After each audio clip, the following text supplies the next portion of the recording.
Now we are travelling into London. We're travelling into London with the tide pushing us along the way. The tide is flooding into London from the North Sea, 30 miles in Wales. And the tide in London rises for 5 hours. And when it reaches high water, the tide leaves London for 7 hours. And there is a rise and fall of tide on this river between 7 to 7.5 metres. Now we're just about to go round the bend ahead of us to the right. As we start coming round this bend, look in front of the boat and you'll see the tallest building in Western Europe, the Shard. And that is pretty much opposite where we stop, about 6.5 miles away. And ladies and gents, what we like to do on board these boats, as we make our way through London, we like to point out the buildings to you in the form of a live commentary. What we do on this next part of the journey, for the next 10 minutes or so, is leave you in a bit of peace to start with. Because at the moment we are travelling through the old Docklands part of London. And this is where shipping took place years ago. Now when the shipping came to an end, a lot of the old riverside wharves and warehouses were knocked down or converted into riverside apartments. So there isn't really much to mention, just these luxury apartments. So as I say, what we'll do now is switch off, leave you in a bit of peace. When we get further upriver, we start seeing a few places of interest. I will point these out to you in the form of a commentary. But for now, enjoy the little cruise upriver. If anyone would like to grab a drink at all, the bar remains open throughout the duration of the journey. And the toilets are at the back of the boat. Other than that, thank you very much for your kind attention so far. And I'll speak to you shortly when we get further upriver. If you do have any other questions, feel free to ask. Thank you, and I'll speak to you soon.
point out a few places of interest for you, and I will just mention the very popular area about Whitetown site.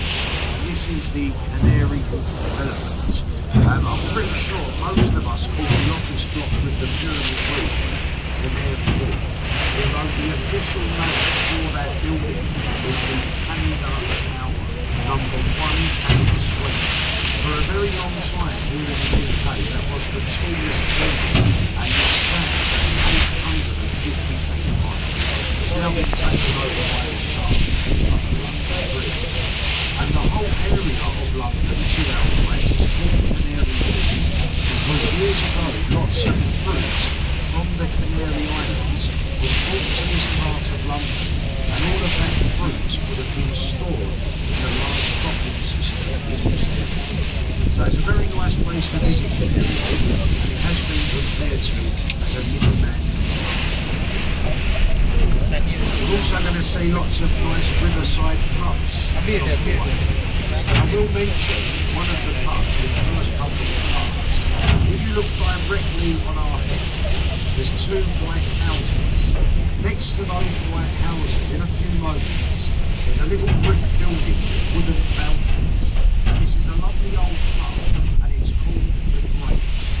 And the pub is owned by the actor Sir Ian McKellen. And some of you may know him better as Gandalf from Lord of the Rings.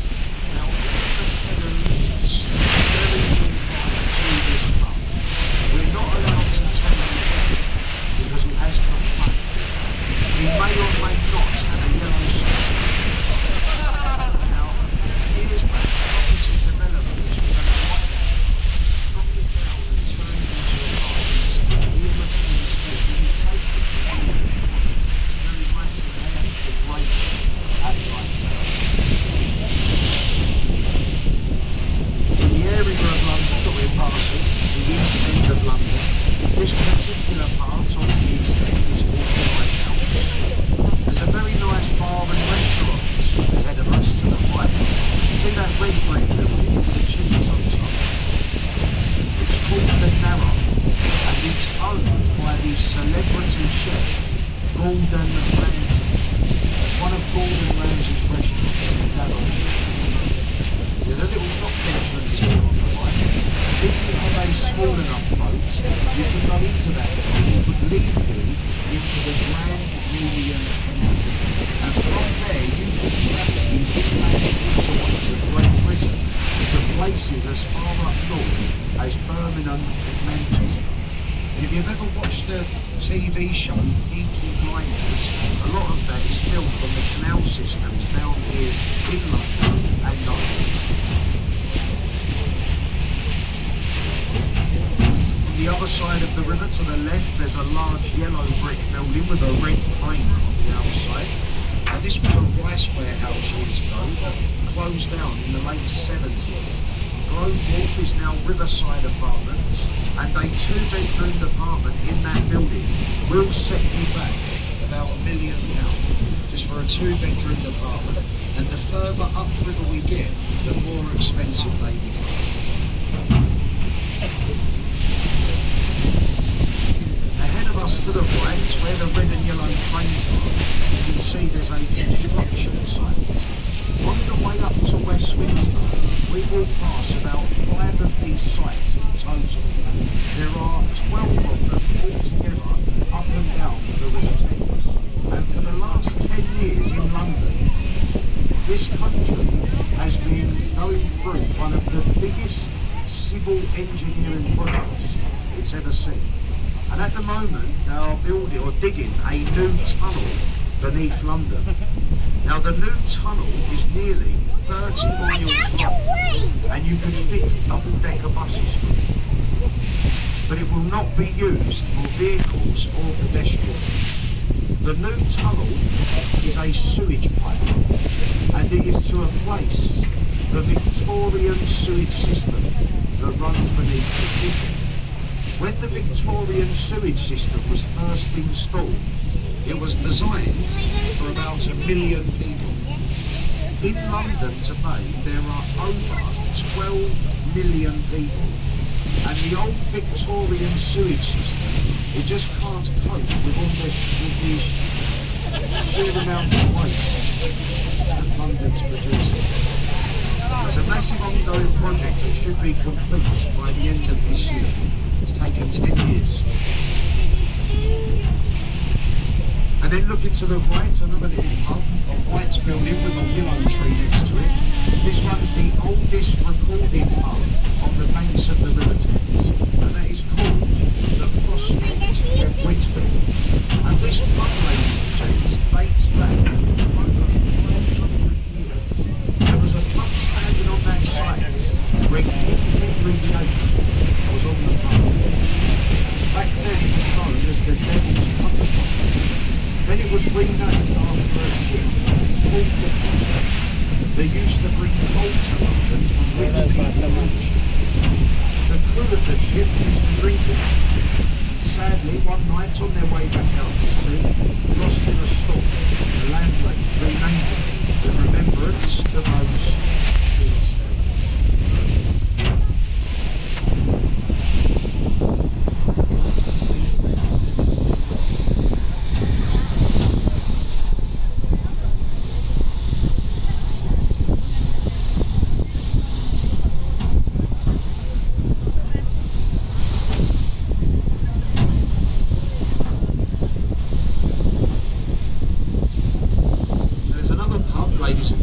Over to the left-hand side, look at those old barges that are tied up in the river.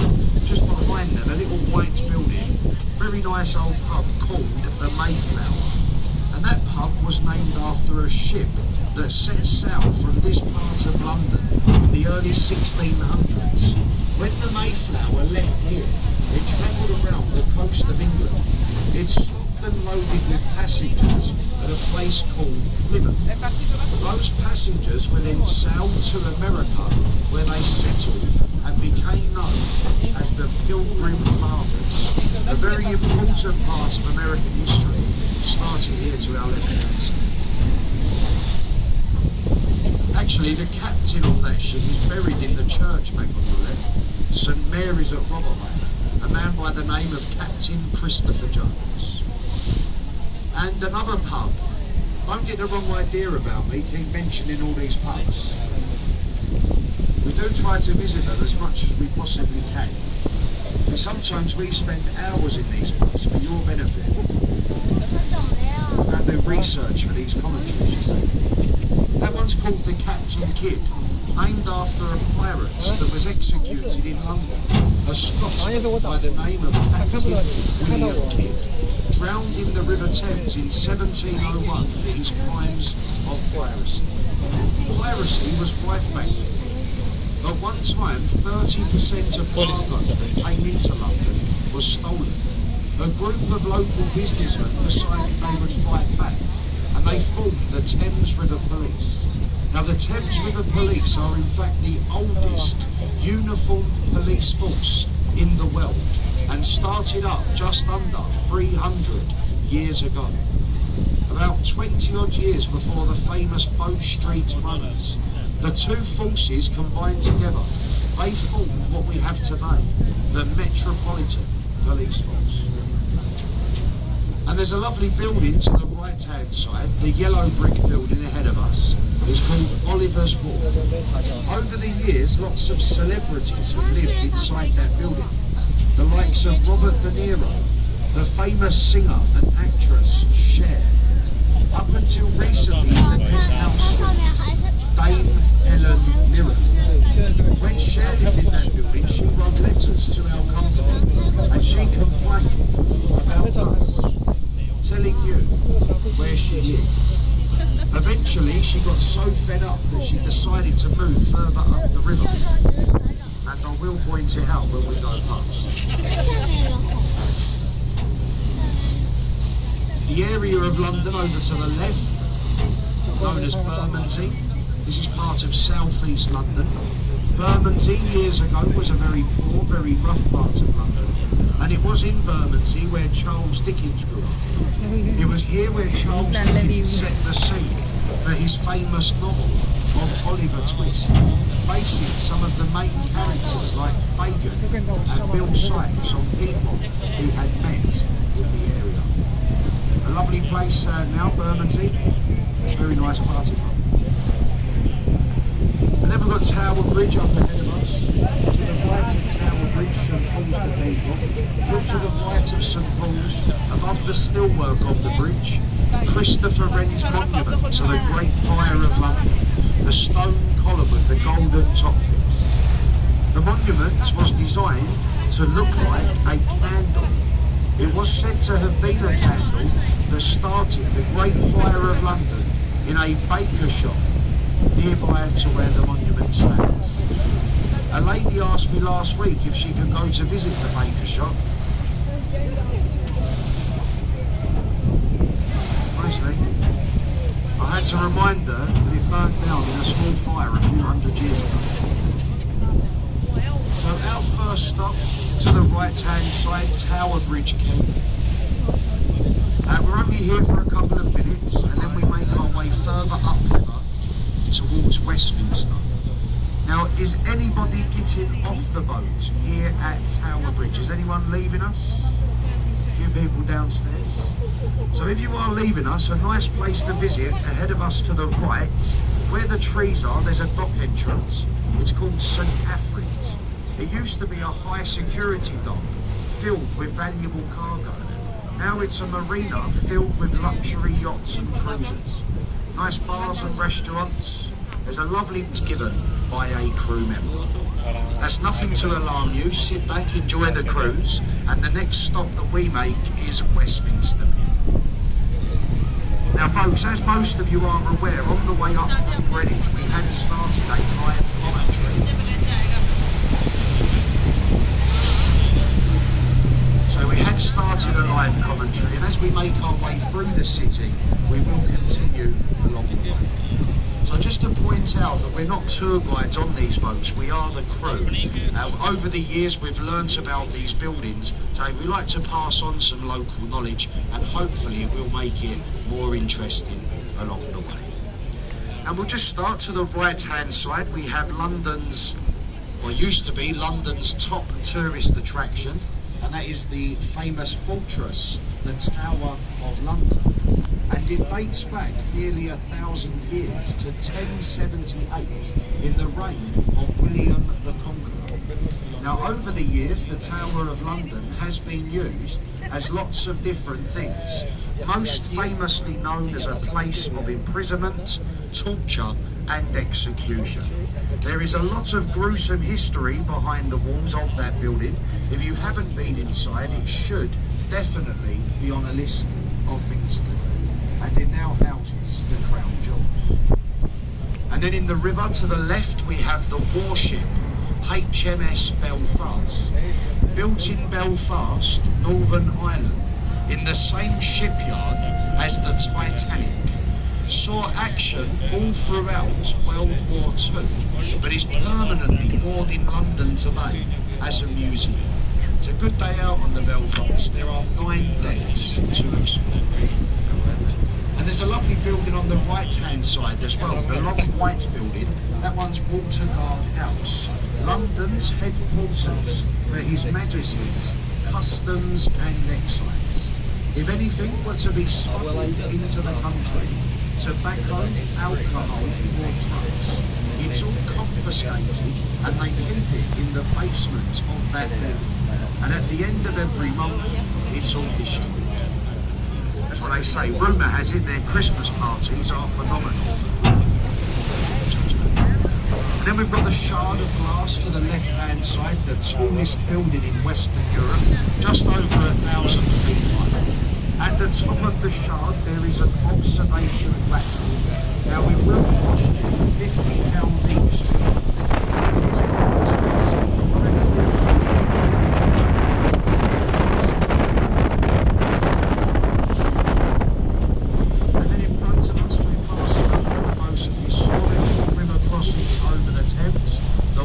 Famous London Bridge, and it's the 5th London Bridge to stand on this site, opened in 1974. There has has been a river crossing called London Bridge here for 2,000 years. The first one was built by the Romans in 45 AD. The first London Bridge was pulled down by Vikings, and it's believed that's when the nursery rhyme started. London Bridges were pulled down, and of course it was added to over the years. Then we've got Cannon Street Bridge, and it's not very interesting. Now what you might find interesting, underneath the bridge to the right, there's a glass room. Look through the windows of this room, and if you're lucky, you will see semi-naked people. And that is a relaxation room for a health spa. They thought it was a good idea to hide it under the bridge, not thinking about us going by every few minutes. And believe me when I say, some days are better than others. Some days you wish you never knew. Some days it's very good to know about the game. Summer Bridge, the next one, built to relieve congestion from the old London Bridge. If there's any fans of William Shakespeare on board today, as we pass beneath this bridge, if you look ahead of us to the left, and where the tree starts, you'll see a round white building with a thatched roof. And this is the replica to the Globe Theatre. And it was opened in 1997. Inside the Globe, they reenact Shakespeare's plays. And those plays, they are set traditionally, as they would have been in the Elizabethan era. That is the only building in London that's been allowed to be made from timber and thatch since the Great Fire of London back in 1666. And then we have the Millennium Footbridge. This one has a nickname, and it's more commonly known in London as the Wibbly Wobbly Bridge. When it first opened, as people walked across, the bridge started to swing from side to side. Opened on a Saturday morning in the millennium year by the Queen, and closed the same afternoon by the police. And look up to the right, a magnificent building, St Paul's, 365 feet high, and St Paul's Cathedral took 35 years to construct, all designed by Christopher Wren. And there is an observation platform at the top. You can go up it. Just bear in mind, now the views are as good as the London Eye, but to reach the top, there is no lift inside that building. There's no elevator. Over 600 steps, over 500 steps to reach the very top. The group of bridges that we're about to pass beneath mark the halfway point of our journey. These are the Blackfriars Bridges. The first one that we go through, the Blackfriars Railway Bridge, and then the Blackfriars Road Bridge. And the red columns that you'll now see, left and right of us, are the remains of the first railway bridge in London. The top became unsafe. It was removed 40 years ago. The red columns could not be pulled up as the other bridges made them pull up. Then there's a lovely building on the right and a green slope roof, and that's the old City of London School for Boys, where the likes of Winston Churchill gained his early education. Look on the front of that building, there's 4 statues, 4 of the country's greatest scholars. And from left to right, those statues, they are of Isaac Newton, William Shakespeare, Sir Francis Bacon, and David Beckham. It's not really David Beckham. Making sure you listen. Now at the moment, as I think I mentioned earlier, we are being pushed along the river with the incoming flood tide. The water level is rising, coming in from the North Sea, 30 miles behind us. The tide in London rises for 5 hours. When it reaches high water, it leaves for 7 hours, and the water level will drop 7 metres. Very powerful tides. Look up the river walk to the right. The high water mark is the dark moss line, and if you look above the green lions' heads all the way along this river wall to the right. Now, years ago, the lions' heads, they were used as a flood indicator, and police were told that if the tide reached the lion's face, they had to issue a flood warning. And the police had a rhyme that some of you may have heard, and the old rhyme goes, when the lions are drinking, London is sinking, and if the water reaches their mains, we're going down the drains. But if the lions' heads are fully dunked, London is completely flooded. That's a very A very popular part of London on the left-hand side. This is the South Bank of London, and the South Bank is a river walkway, and it joins Tower Bridge to the London Eye. Very nice part of London to visit, the South Bank, all the way along to the left. And then we have Waterloo Bridge, known on the river as the Ladies' Bridge, and that's because it was built by ladies, built by the women of London during World War II, when the men were away fighting.